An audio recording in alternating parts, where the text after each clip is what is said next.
En la anterior clase habíamos visto un poco sobre hacer un cuadro estadístico, ¿no? Un cuadro estadístico cuando teníamos variables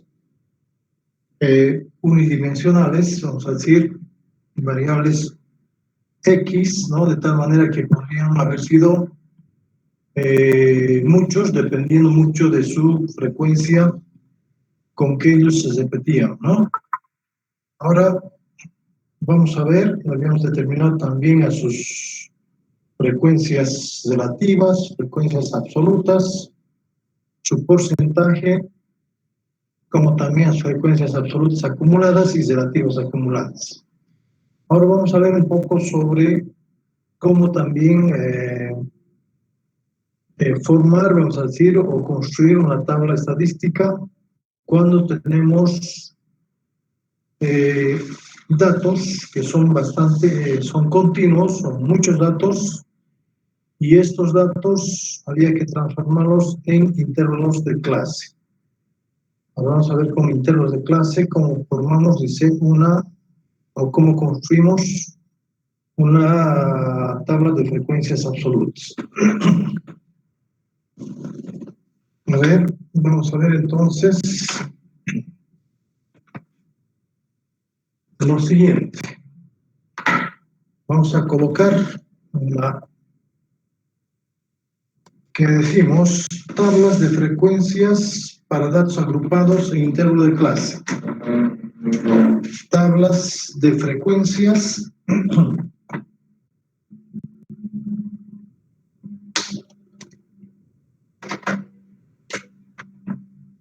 tablas de frecuencias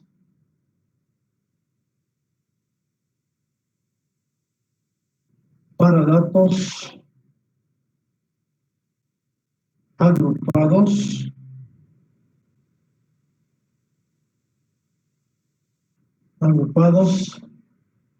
en intervalos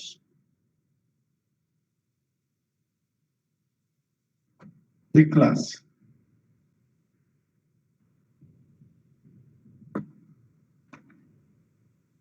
¿Listo? Y decimos lo siguiente, a ver.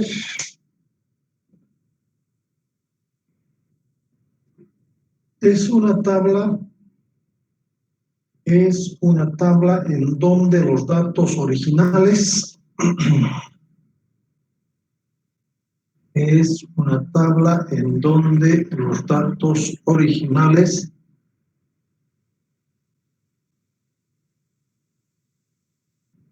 se clasifican en intervalos de clase.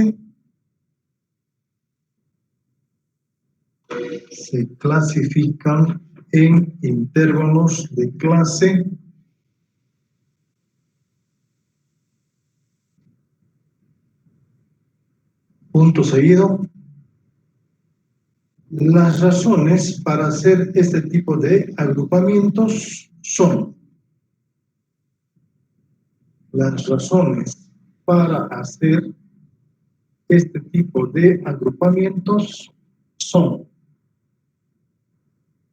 dos puntos aparte, inciso A,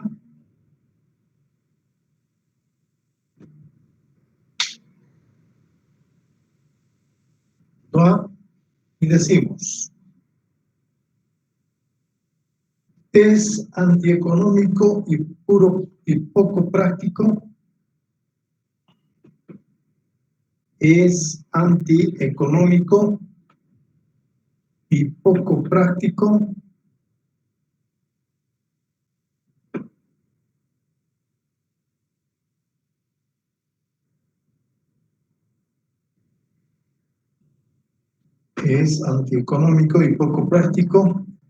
tratar con un número grande de observaciones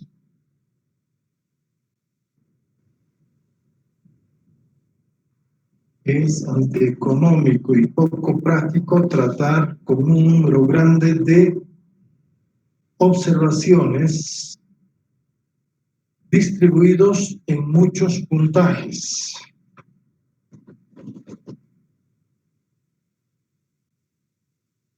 distribuidos en muchos puntajes.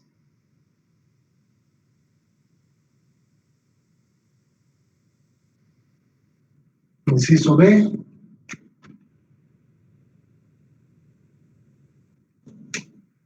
Algunos de los valores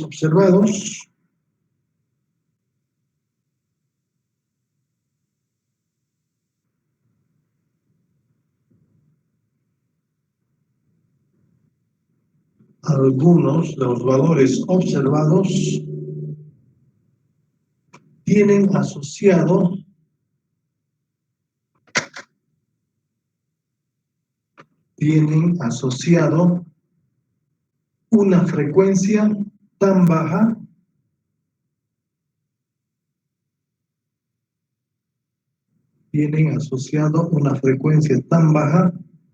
que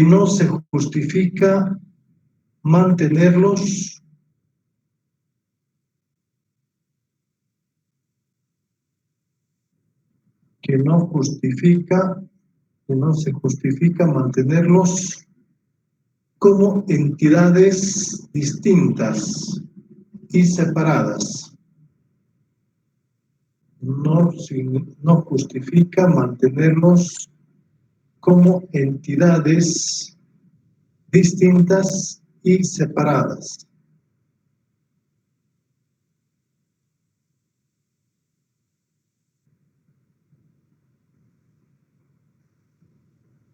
Punto aparte. No cabe duda de que al tomar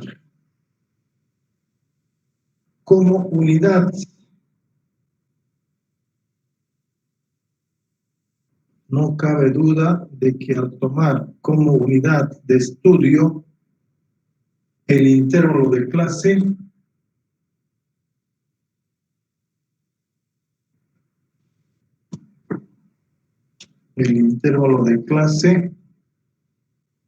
y no cada uno de los valores de la variable,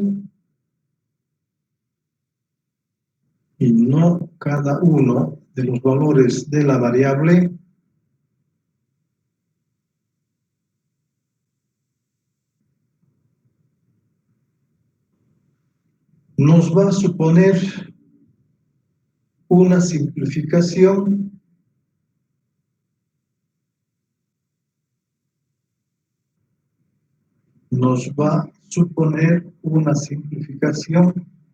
en nuestro trabajo.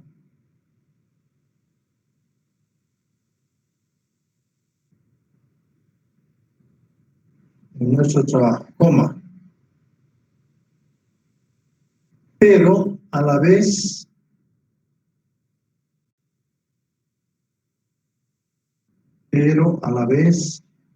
una pérdida de información.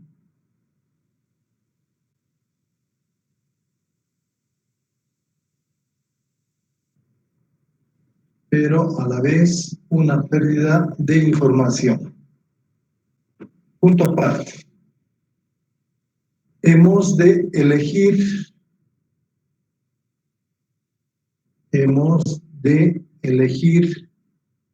un número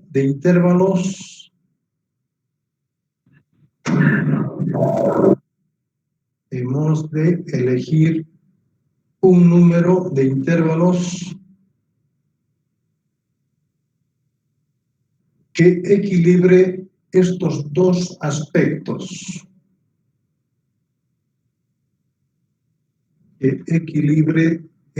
dos aspectos. Coma. Esto es, coma,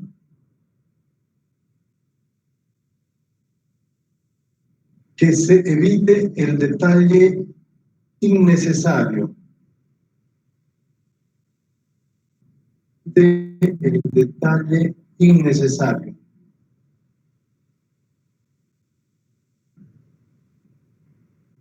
Pero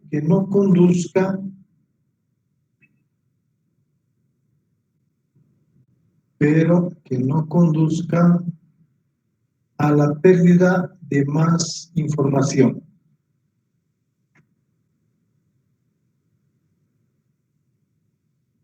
pero que no conduzca a la pérdida de más información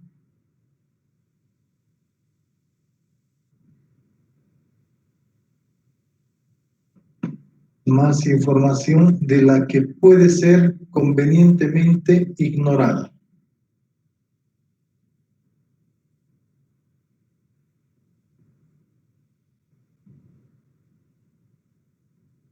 Pero que no conduzca a la pérdida de más información de la que puede ser convenientemente ignorada.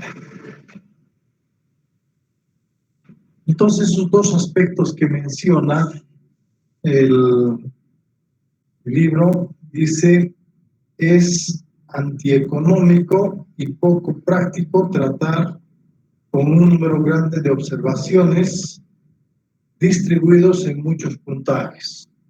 Es lo que les comentaba ya en la anterior clase, era supuestamente las variables, estamos hablando de x1, x2, x3, que teníamos hasta x12, parece, si mal no me equivoco, con 20 datos que tenía la muestra, ¿no? Teníamos 12 variables. Entonces dice, es antieconómico tratar este tipo de datos que tengan muchas variables, ¿ya? Entonces también es porque va a dar mucho trabajo, ¿no? El calcular, vamos a decir, ¿no? Si con 20 unidades de la muestra que tiene, 12 son las variables, imagínense que si tuviéramos unas 5.000 datos, ¿cuántas variables tendríamos? ¿No? Imagínense todavía si pudiéramos que estas variables, porque es el segundo caso, dice, algunos de los valores observados tienen asociado una frecuencia baja, o sea que, por ejemplo, la primera variable tiene solamente 1, o la última variable no tiene también unos de representación, que vamos a decir, de frecuencia absoluta, solamente 2 de unas, vamos a decir, de unas 1000 observaciones, 1000 variables. Esos dos extremos, por ejemplo, no deberían tomarse en cuenta, ¿no? Entonces dice, para no hacer esto, para no tener esos dos problemas que acarrea el tener un cuadro estadístico a una variable, ¿no? Y separando así las variables, dice que es bueno mejor agruparlos en intervalos de clase. Agruparles de tal manera que no existe una pérdida de información, ¿no? Una pérdida de información, y tratar más bien de que todos los datos sean de variable más que todo, en los intervalos que vamos a describirlo, van a ser lo más homogéneo posible que se pueda. ¿Listo? Ya estamos viendo más o menos al colocar un conjunto de datos en una forma, vamos a decir, estadística, ya estamos tratando de emplear uno de los métodos que nosotros ya hemos descrito, como ser el método de los estratificados, ¿no? Dividir a la población o juntarlos o formar grupos, vamos a decir, lo más homogéneo posible, ¿no? Lo más homogéneo posible. Eso quiere decir que dentro de intervalos vamos a tener ciertas variables de características que son comunes entre las personas. ¿Listo? Entonces, sus intervalos las vamos a determinar también de la siguiente manera. Y decimos intervalos de clase y amplitud de intervalos de clase y amplitud de clase. Intervalos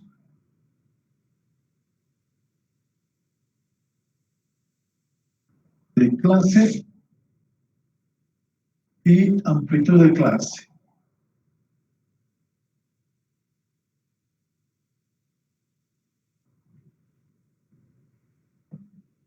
Vamos a definir entonces a esos dos, qué es un intervalo de clase y también qué es una amplitud de clase.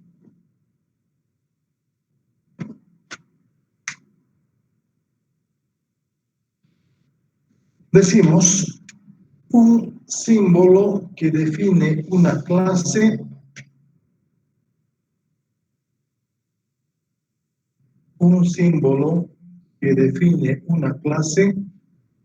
es, dice, vamos a denotarlo, por ejemplo, de esta manera, ¿sí? Se conoce como intervalo de clase. Se conoce como intervalo de clase. Coma. Los intervalos que forman el intervalo, los números que forman el intervalo, 50-60, son los límites de clase. Coma.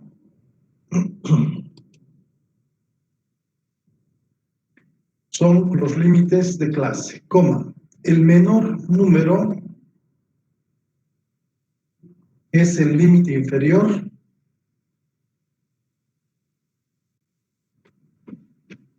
y el mayor viene a ser el límite superior.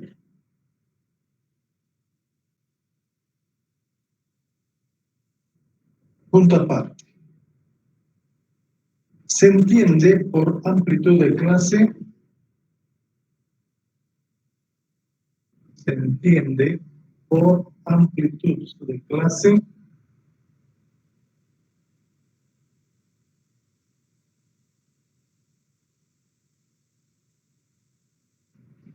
coma, a la diferencia que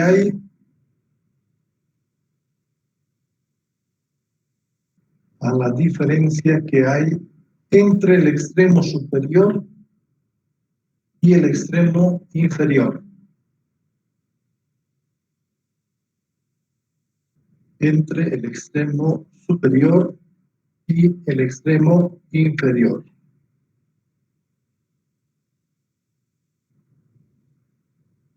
De cada intervalo de clase.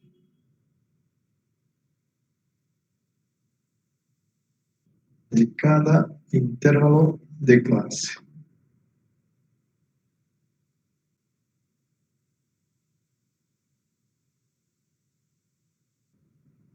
Por tanto, podemos tener dos casos.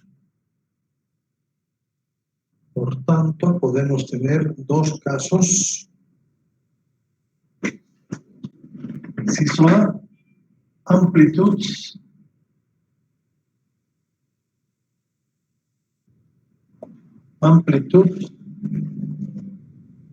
de amplitud constante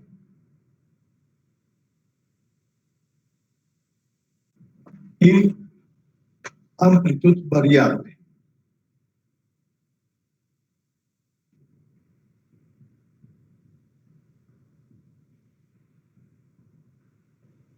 Amplitud variable.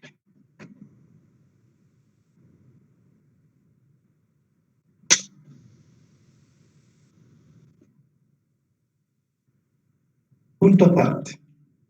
Según se elijan en el estudio,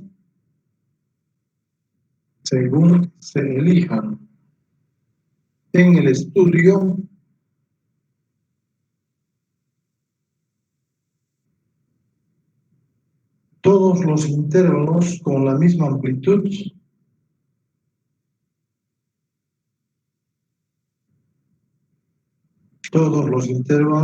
con la misma amplitud o con amplitudes diferentes.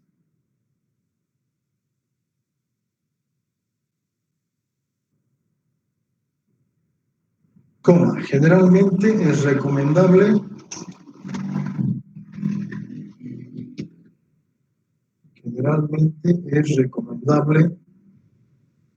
que todas las clases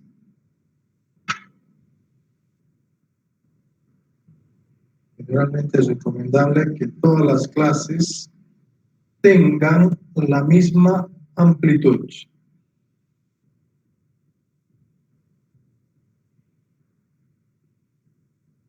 Tenga la misma amplitud.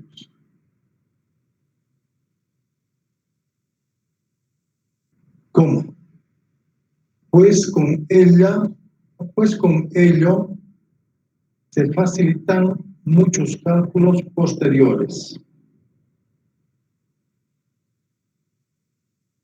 Pues con ello se facilitan muchos cálculos posteriores.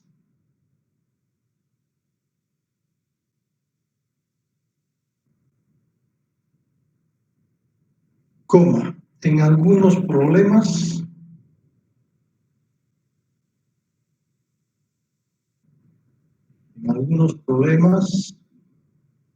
tal disposición no es posible.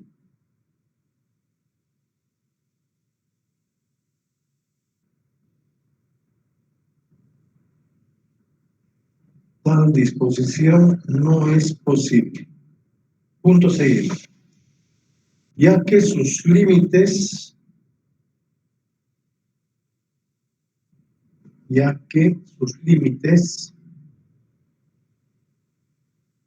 deben fijarse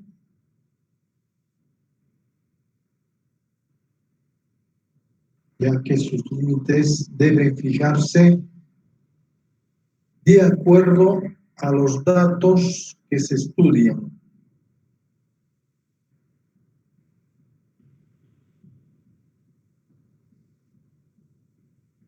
Deben fijarse de acuerdo a los datos que se estudian. Y al número de clases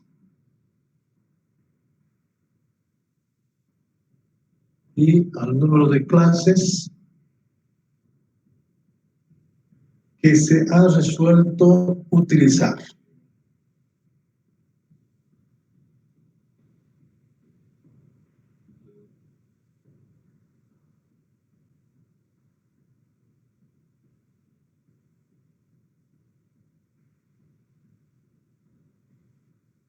Bueno, como habíamos dicho, los intervalos de clase son, vamos a denotarlo como si fueran unos intervalos semiabiertos.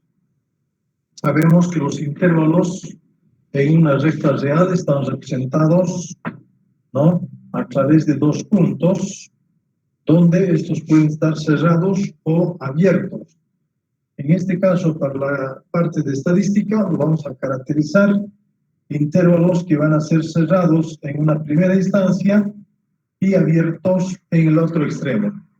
Tenemos dos extremos que vienen a ser el límite superior de clase, que no va a estar incluido en este intervalo, y el límite inferior de clase, que sí estará incluido en dicho intervalo. ¿Listo? Entonces, estos límites hacen con que tengamos variables lo más homogéneo posible entre el límite inferior y el límite superior. Estos límites, pueden tener, amplitudes, y una amplitud lo hemos definido como si fuera a la diferencia del límite superior de clase menos el límite inferior de clase. En este caso vendría a ser 60 menos 50, 10 vendría a ser la amplitud de clase de ese intervalo. ¿Listo? Entonces, en el conjunto de datos que nosotros vamos a tener dentro de una tabla estadística, bien podemos tener, todas ellas en función de una amplitud constante o también todas ellas en función de una amplitud variable. No podemos también a veces, de acuerdo a los datos que se estudie y de acuerdo a la investigación, bien podemos también tener amplitudes diferentes, ¿no? O sea, en un intervalo con una amplitud y en ese caso vendría a ser amplitud de variable que estaría variando constantemente en los diferentes intervalos de clase que se tienen. ¿Listo? Entonces, a eso vamos a llamar amplitud de clase y amplitud, vamos a decir, intervalo de clase. Mayormente en la práctica se utiliza, se trata de utilizar más que todo una amplitud constante, donde los elementos o las características de estudio son lo más homogéneo posible dentro del intervalo. ¿Listo?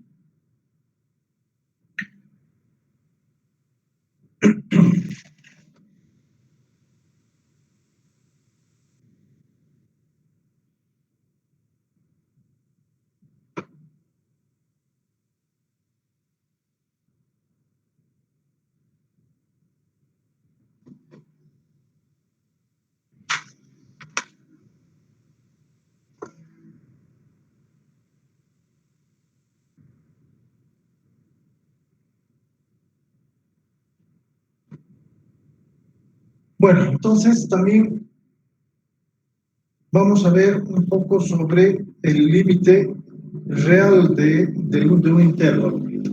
¿Qué es el límite? Vamos a decir, límite real de un intervalo. Aquí vamos a llamar el límite real de un intervalo. Lo vamos a definir de la siguiente manera. El límite real de un intervalo de clase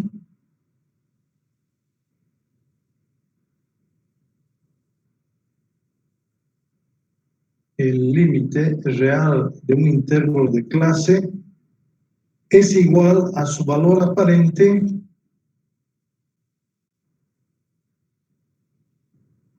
es igual a su valor aparente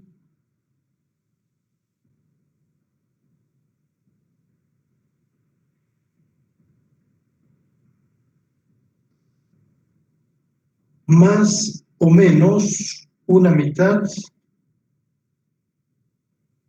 más o menos una mitad de la medida utilizada.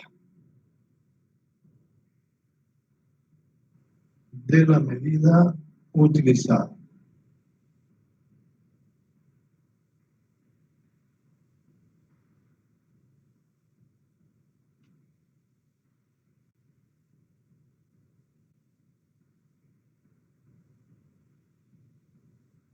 Entonces, por ejemplo, si yo tuviera, vamos a decir, intervalos como ser, por ejemplo, de 50 a 60, luego,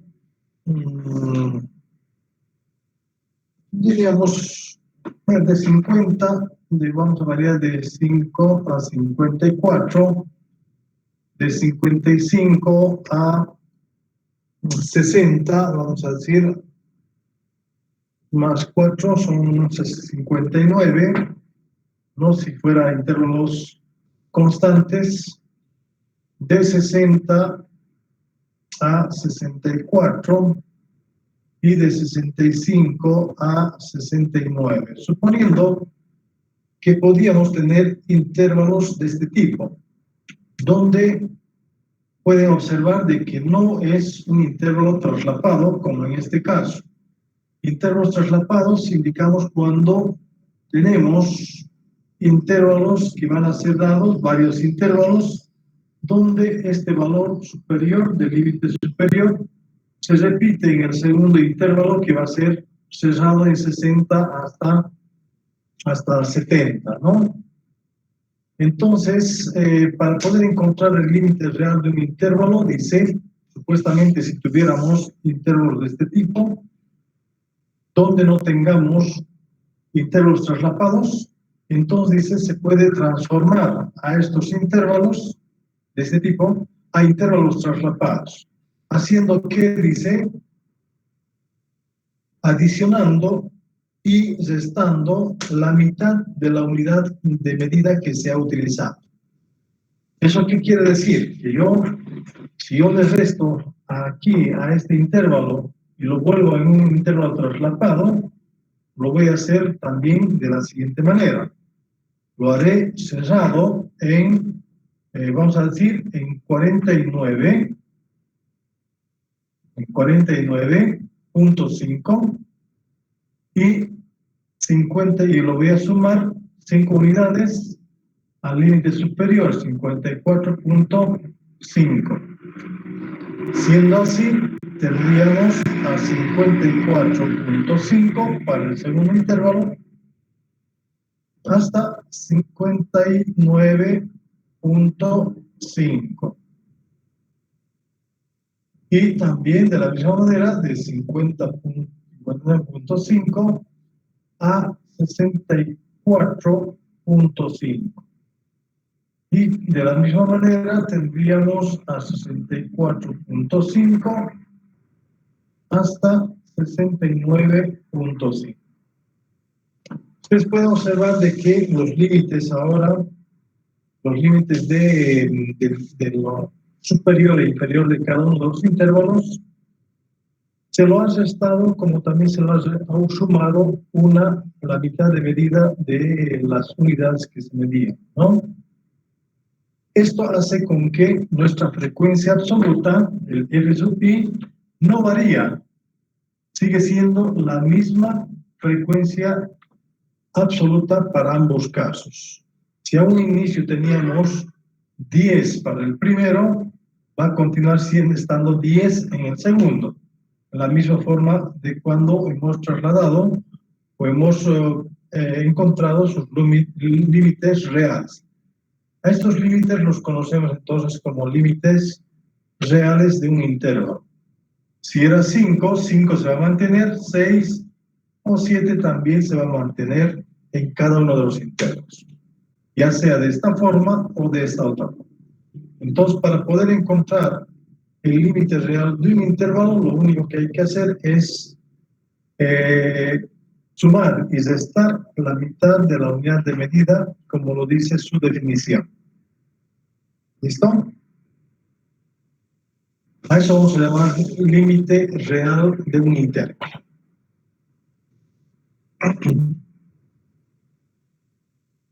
Bueno, vamos a ver las reglas, una regla general para la construcción de una distribución de frecuencias de una variable agrupadas en intervalos de clase. ¿Ya? Entonces, regla general para la construcción, vamos a poner regla general para la construcción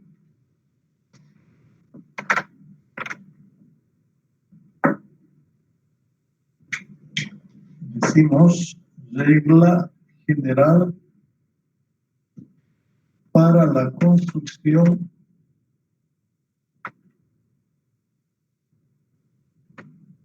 de una tabla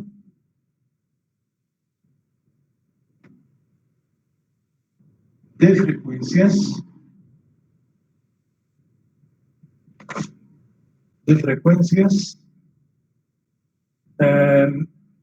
con intervalos de clase. Con intervalos de clase.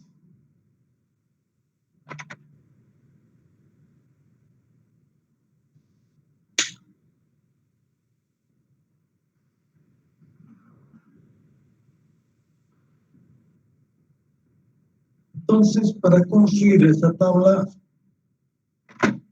de datos agrupados en intervalos de clase, dice, lo que se hace es, primeramente, determinar el rango, ¿no? Que ya lo habíamos definido anteriormente. Uno, entonces,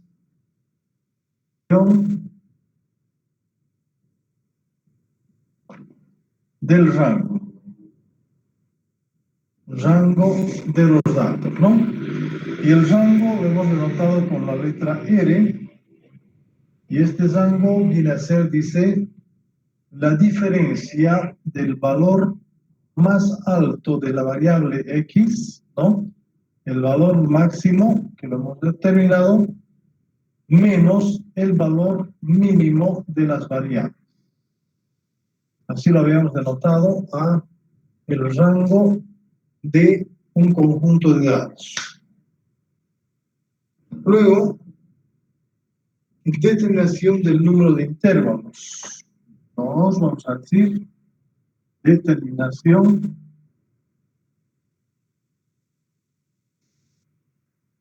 del número de intervalos.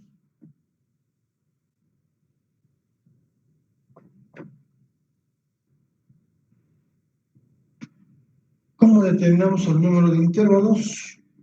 Lo vamos a hacer de la siguiente manera.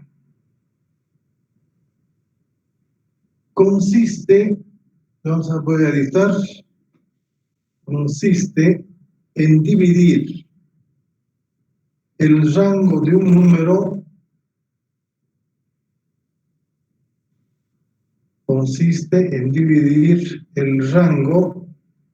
en un número conveniente de intervalos de clase.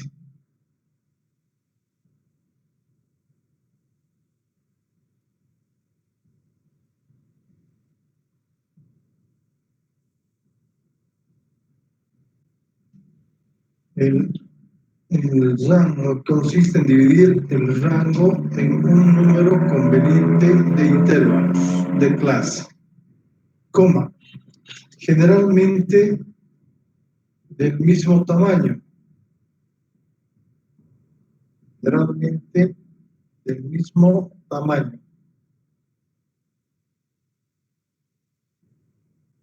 Es conveniente tener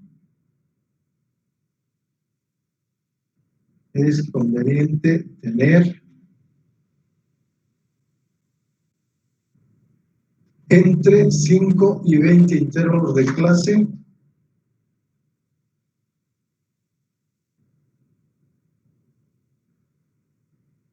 entre 5 y 20 intervalos de clase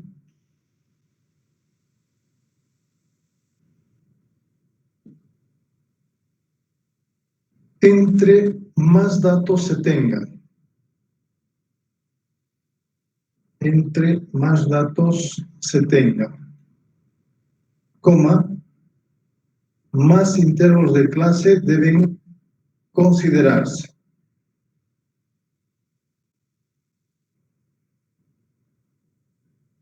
Entre más datos se tengan, coma, más intervalos de clase deben considerarse.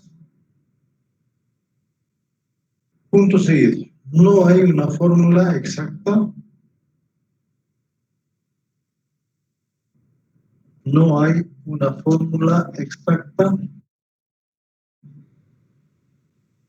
Calcular el número de intervalos.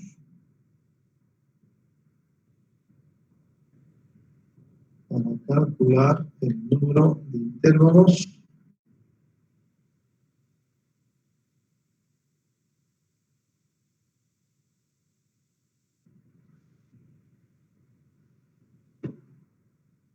Coma, este número es determinado por tentativas.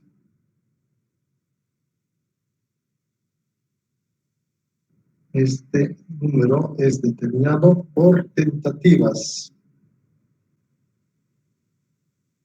y aproximaciones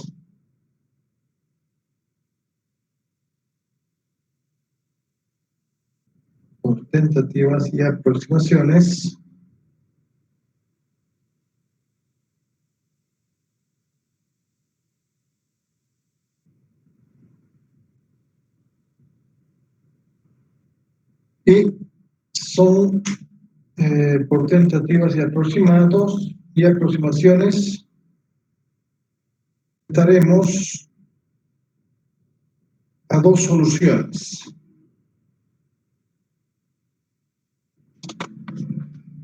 La utilización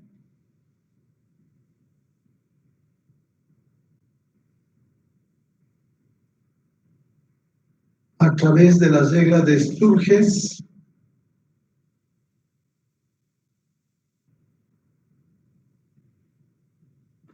que dice el número de intervalos K, llamado así, va a ser igual a 1 más 3.3 logaritmo decimal de el valor de n, del valor de n. 3.3 o 3. Varían, parece, de libro a libro, de 3.22, dice. Vamos a ponerlo como 3.22. ¿Ya? 3.22 logaritmo en base decimal de n. Como también dice, podemos calcular el número de clases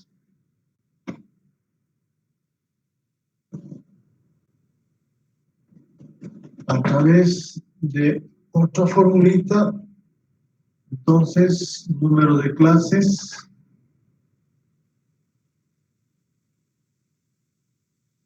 que dice que el valor de K también la puedo calcular como a la raíz de n.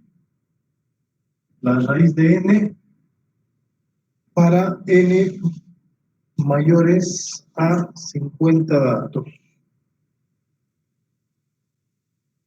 Para n con n mayores a 50.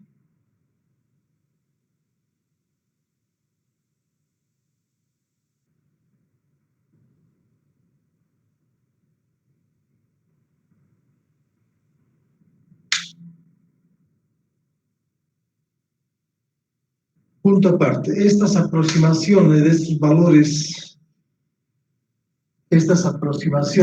estos valores, tanto por la fórmula de Sturge o el valor de K, que viene a ser raíz de n, esto es la fórmula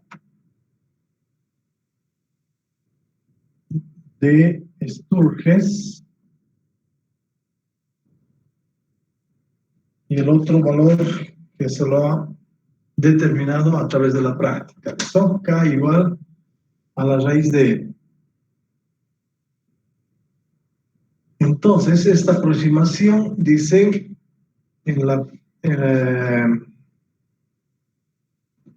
si son valores reales con decimal,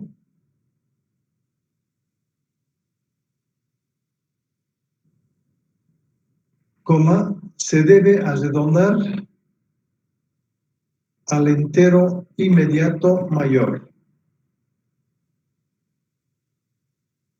Y estos valores del número de clases que se está determinando a través de la fórmula de Sturge o a través de la raíz de n, dice, entonces son números reales con decimales, entonces se le debe aproximar, dice, a un valor entero mayor al que se tiene. ¿No? Entero inmediato mayor. 3. Determinación del tamaño de los intervalos. Determinación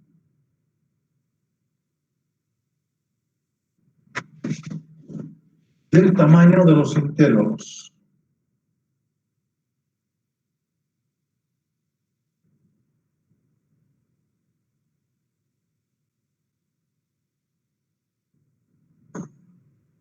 Determinación del tamaño de los intervalos.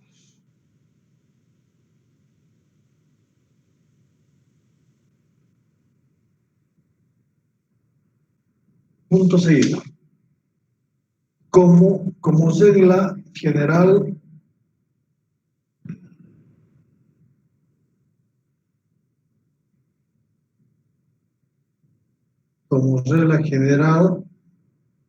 para encontrar la longitud de los intervalos de clase, como regla general para encontrar la longitud de los intervalos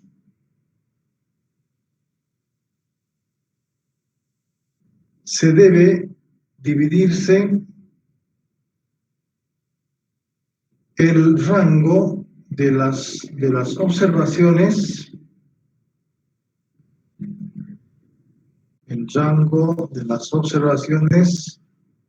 entre el número de intervalos de clase.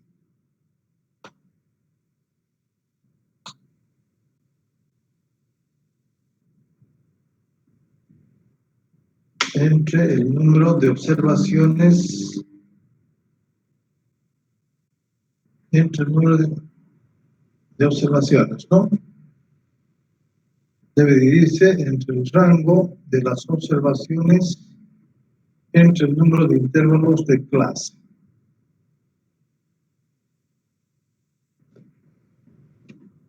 El cual viene a ser la amplitud de clase. Entonces, vamos a decir, amplitud de clase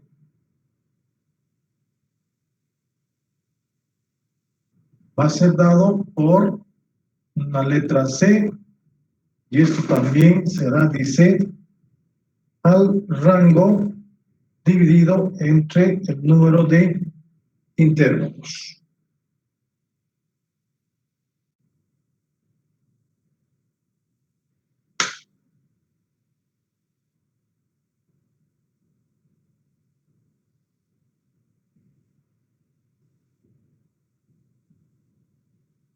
A eso vamos a llamarle también entonces con la letra C, y que va a ser el cociente del rango de los datos sobre el número de intervalos que se ha denotado a través de la fórmula de Sturm o a través de la raíz de n.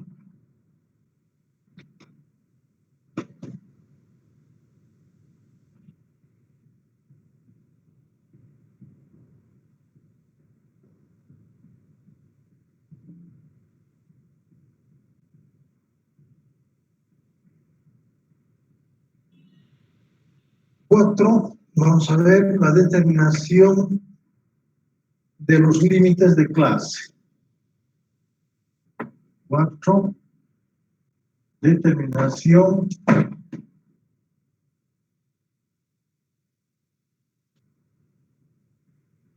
de los límites de clase.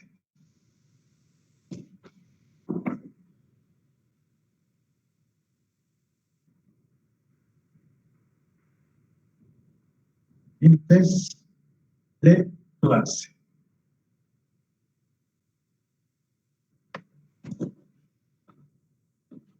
Determinación de los límites de clase.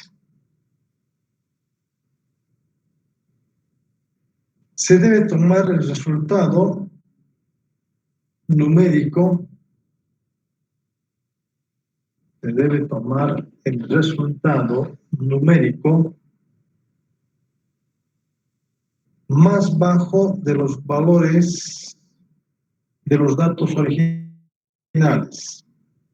Se debe tomar el resultado numérico más bajo de los datos originales.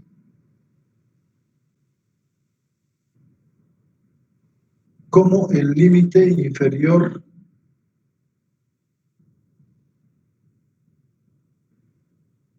como límite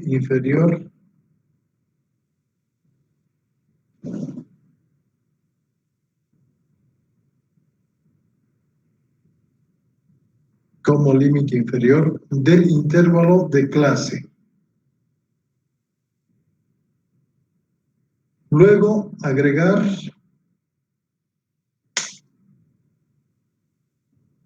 la amplitud de clase. Luego agregar la amplitud de clase para obtener el límite superior de dicha clase.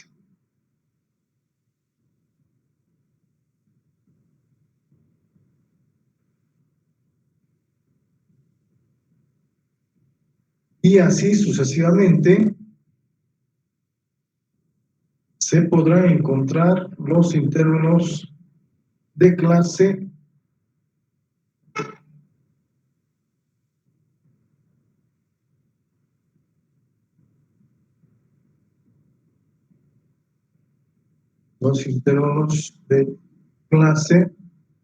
traslapados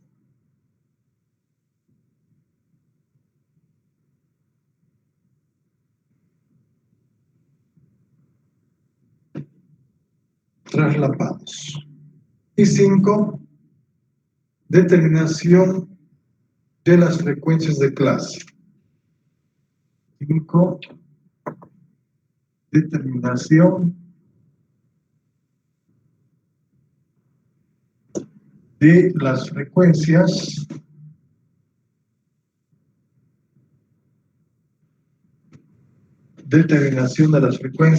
de clase.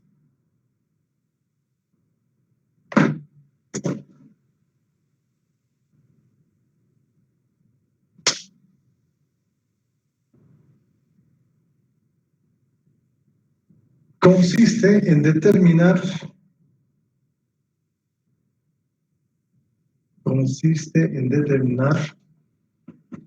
el número de observaciones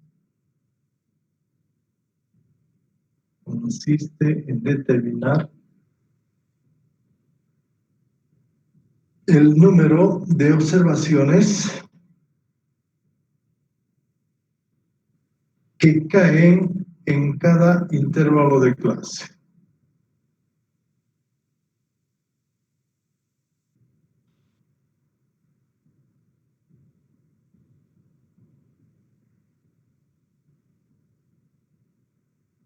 Consiste en determinar el número de observaciones que caen en cada intervalo de clase.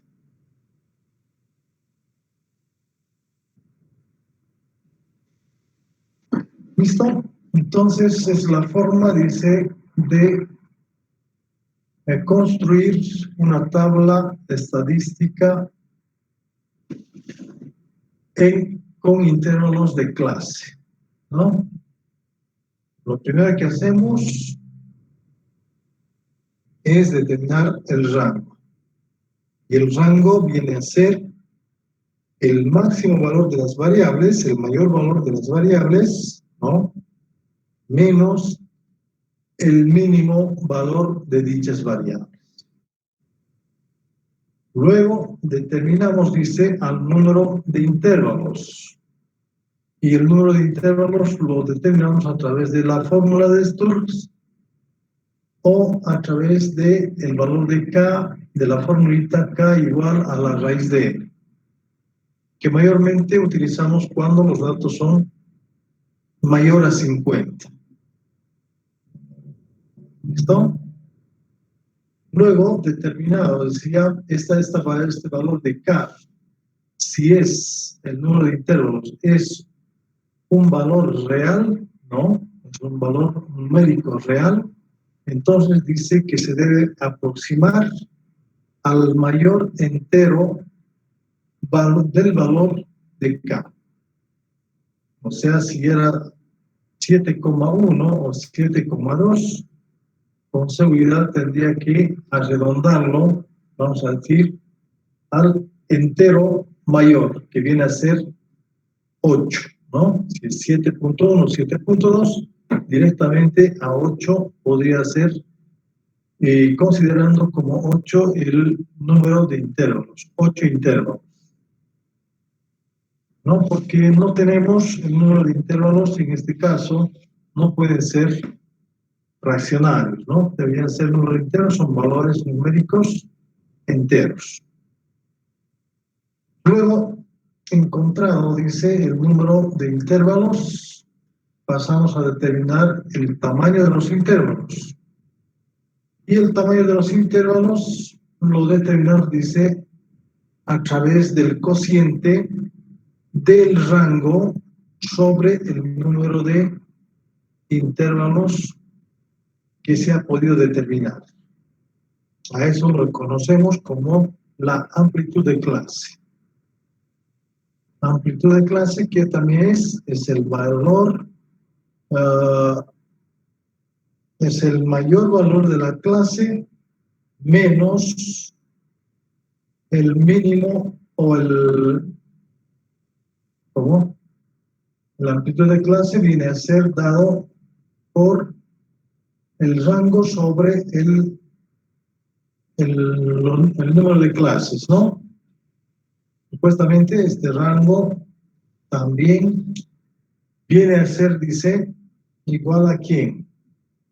Esta amplitud de clase es la diferencia entre el límite superior y el límite inferior de clase, ¿no?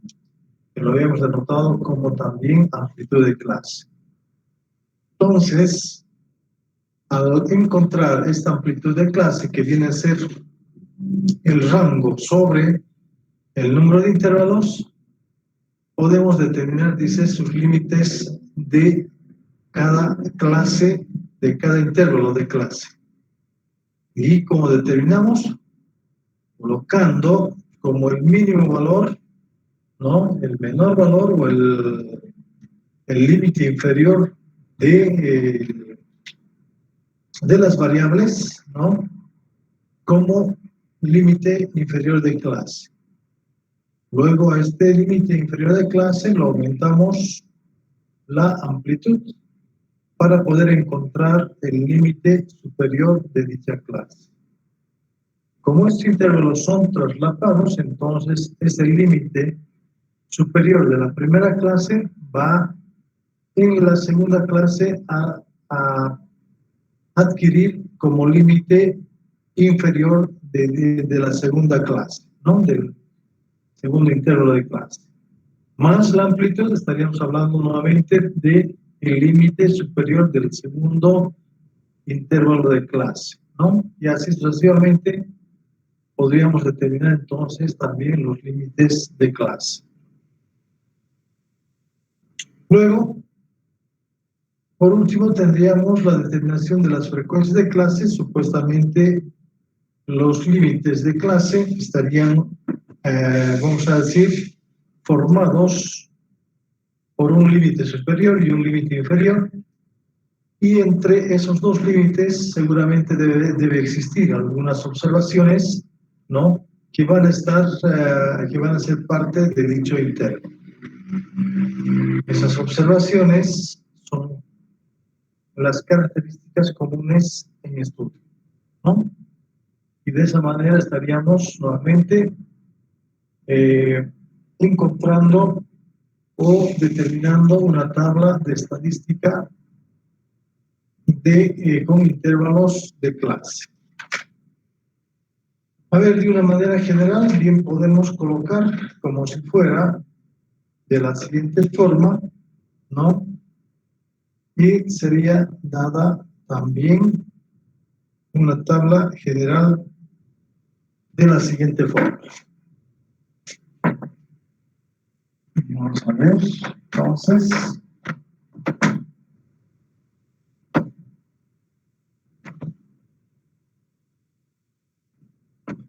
Al igual como habíamos visto, una tabla de distribución, ¿no? A una variable. También aquí bien podemos colocar, dice, o las tablas. Ya sabemos que deben tener un título, ¿no? Las tablas deberían tener un cuerpo propiamente dicho y también sus notas explicativas, ¿no? Supuestamente el título,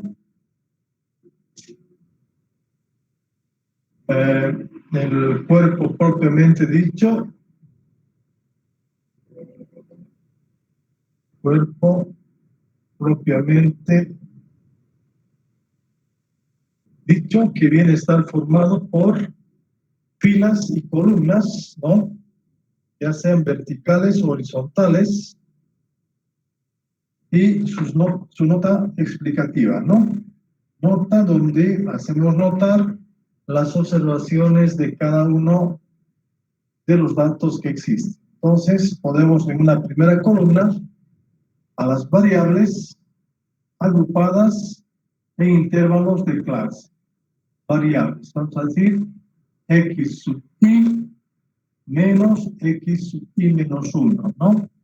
Donde voy a tener a x1, a x2, como lo hemos denotado, hasta un x sub k, ¿no? Intervalos que no serían x1, ¿no? Serían, a ver, tendríamos a la diferencia donde podríamos colocar como si fuera x sub prima 1 menos x sub 0, ¿no? Luego x sub 1 prima menos x sub 2, ¿no? Y también x sub 2.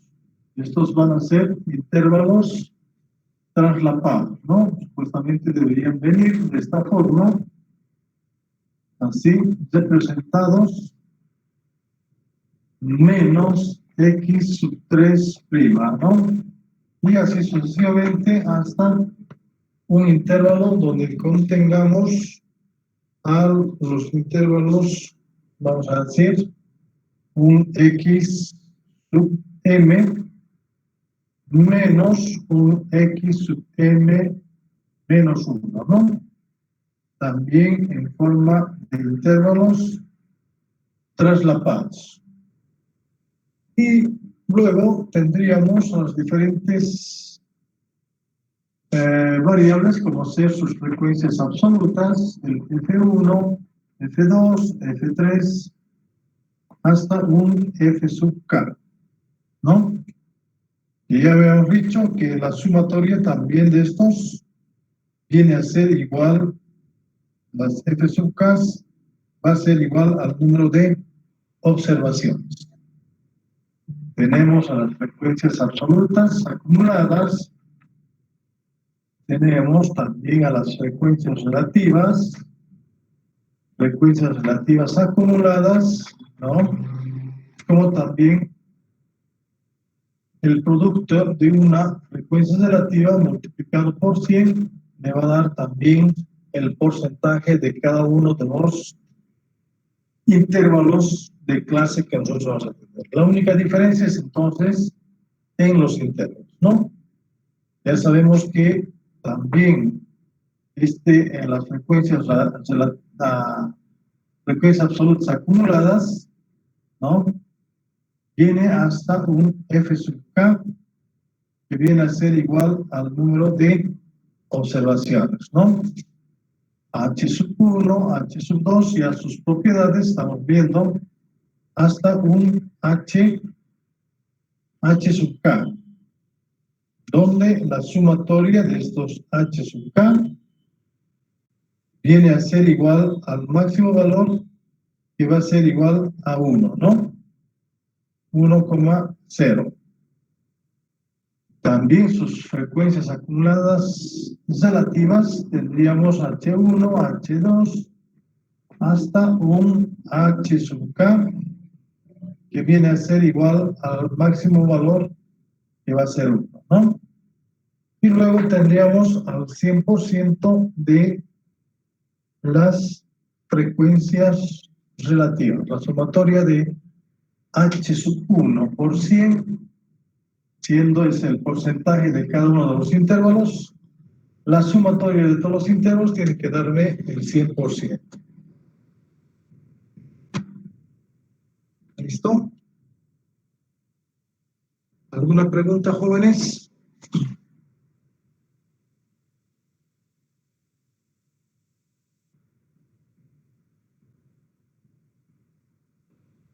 Ninguna.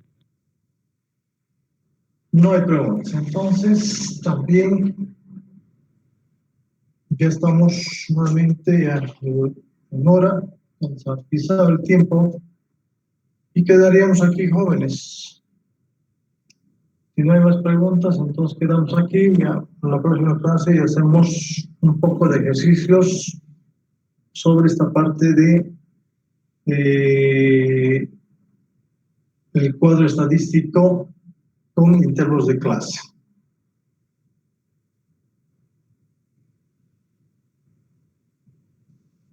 ¿Preguntas? ¿No hay?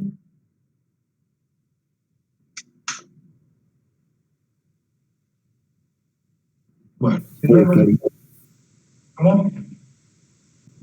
todo claro.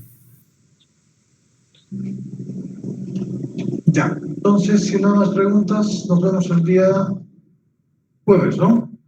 Jóvenes, hasta el día jueves entonces. Hasta luego, Inge. Hasta luego, Inge. Ya, chao, chao. El día jueves.